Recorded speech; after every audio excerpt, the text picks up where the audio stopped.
ہم نے اپنی 1400 سالہ تاریخ میں اغیار کو اتنا فتح نہیں کیا جتنا ہم ایک دوسرے کو فتح کرتے رہے۔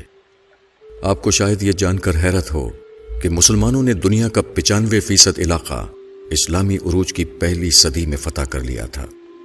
مسلمان اس کے بعد 1350 سال اس علاقے کے لیے ایک دوسرے سے لڑتے رہے۔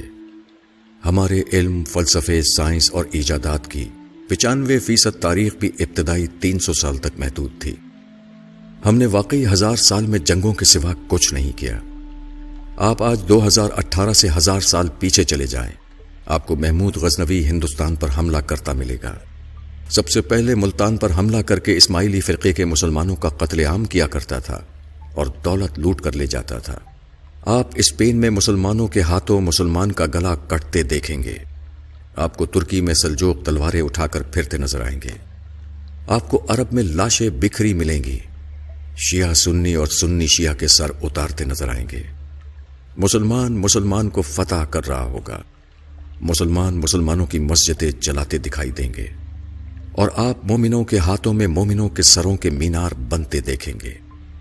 آپ 1018 سے آگے آتے چلے جائیں، آپ کے سارے طبق روشن ہوتے چلے جائیں گے۔ آپ کو مسلمان کو قتل کرتے اور قتال کے درمیان وقفے میں حرام خوری کرتے نظر آئیں گے۔ ہم نے اس کے بعد باقی 1000 سال تک حرام خوری کے سوا کچھ نہیں کیا۔ عالم اسلام 1000 سال سے کنگھی سے لے کر نیل کٹر تک ان لوگوں کا استعمال کر رہا ہے جنہیں ہم دن میں 5 بار بد دعائیں دیتے ہیں۔ آپ کمال دیکھیے، ہم مسجدوں میں یہودیوں کے پنکھے اور اے سی لگا کر، عیسائیوں کی ٹوٹیوں سے وضو کر کے، کافروں کے ساؤنڈ سسٹم پر اذان دے کر اور لا دینوں یعنی چائنا کی جائے نمازوں پر سجدے کر کے ساری دنیا کے لا دینوں کی بربادی کے لیے بد دعائیں کرتے ہیں۔ ہم ادویات بھی یہودیوں کی کھاتے ہیں، بارود بھی کافروں کا استعمال کرتے ہیں اور پوری دنیا میں اسلام کے غلبے کے خواب بھی دیکھتے ہیں۔ آپ کو شاید یہ جان کر حیرت ہوگی کہ ہم خود کو دنیا کی بہادر ترین قوم سمجھتے ہیں، لیکن ہم نے پچھلے 500 برسوں میں کافروں کے خلاف کوئی بڑی جنگ نہیں جیتی۔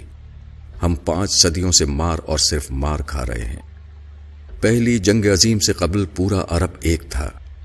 یہ خلافت عثمانیہ کا حصہ ہوتا تھا۔ یورپ نے 1918 میں عرب کو 12 ملکوں میں تقسیم کر دیا اور دنیا کی بہادر ترین قوم دیکھتی کی دیکھتی رہ گئی۔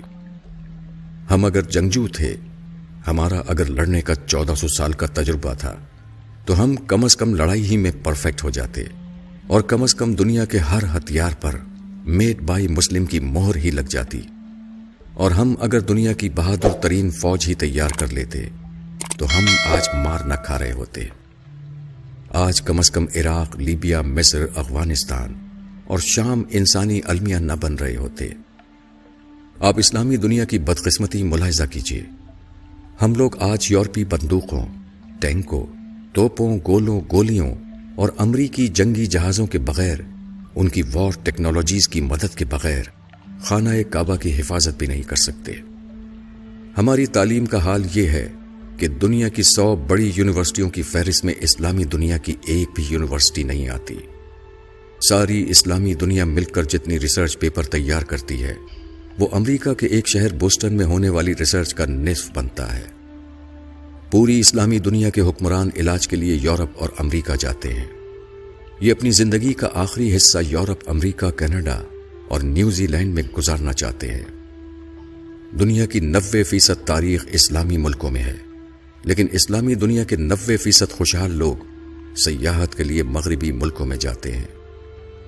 ہم نے 500 سال سے دنیا کی کوئی دوا، کوئی ہتھیار، کوئی نیا فلسفہ، کوئی خوراک، کوئی اچھی کتاب، کوئی نیا کھیل اور کوئی اچھا قانون نہیں دیا۔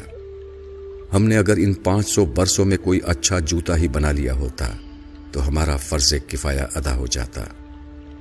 ہم 1000 برسوں میں صاف ستھرا استنجا خانہ نہیں بنا سکے۔ ہم نے موزے اور سلیپر اور گرمیوں میں ٹھنڈا اور سردیوں میں گرم لباس تک نہیں بنایا۔ ہم نے اگر قرآن مجید کی اشاعت کے لیے کاغذ پرنٹنگ مشین اور سیاہی ہی بنا لی ہوتی تو ہماری عزت رہ جاتی، مگر یہ بھی ہمارے علماء کی فکری ارتقاء میں بسنے والے کافروں نے ہی بنائی ہے۔ ہم تو خانہ کعبہ کے غلاف کے لیے کپڑا بھی اٹلی سے تیار کراتے ہیں۔ ہم تو حرمین شریفین کے لیے ساؤنڈ سسٹم بھی یہودی کمپنیوں سے خریدتے ہیں۔ ہمارے لیے آب زمزم بھی کافر کمپنیاں نکالتی ہیں۔ ہماری تسبیحات اور جائے نمازیں بھی چین یعنی ایک لادین ملک سے آتی ہیں، اور ہمارے احرام اور کفن بھی جرمن مشینوں پر تیار ہوتے ہیں۔ ہم مانیں یا نہ مانیں، لیکن یہ حقیقت ہے کہ دنیا کے 1.5 ارب مسلمان صارف سے زیادہ اہمیت نہیں رکھتے۔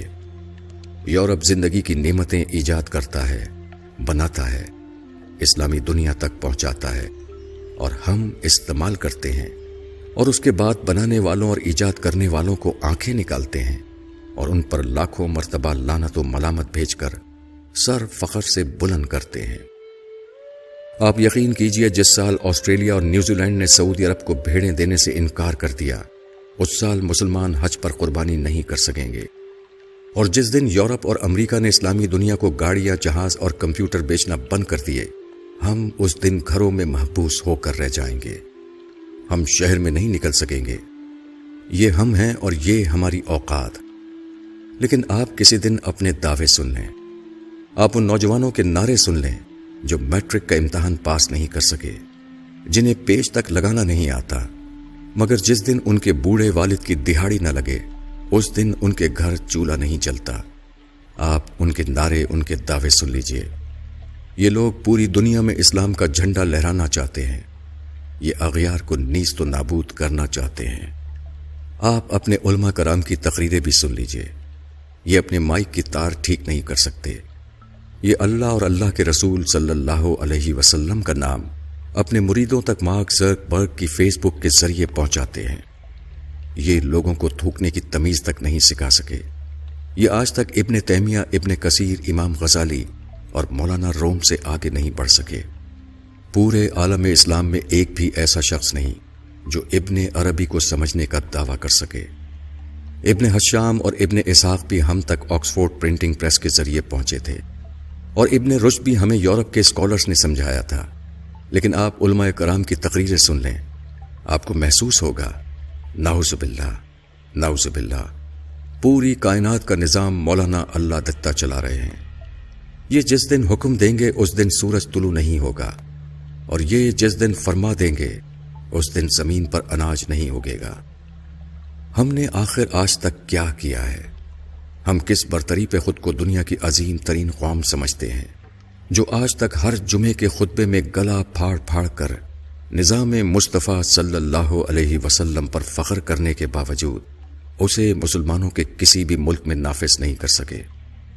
مجھے آج تک اس سوال کا جواب نہیں مل سکا۔ ہم اگر دل پر پتھر رکھ کر یہ حقیقت مان لیں تو پھر ہمیں پتہ چلے گا کہ ہماری حرام خوری ہماری جینس کا حصہ بن چکی ہے۔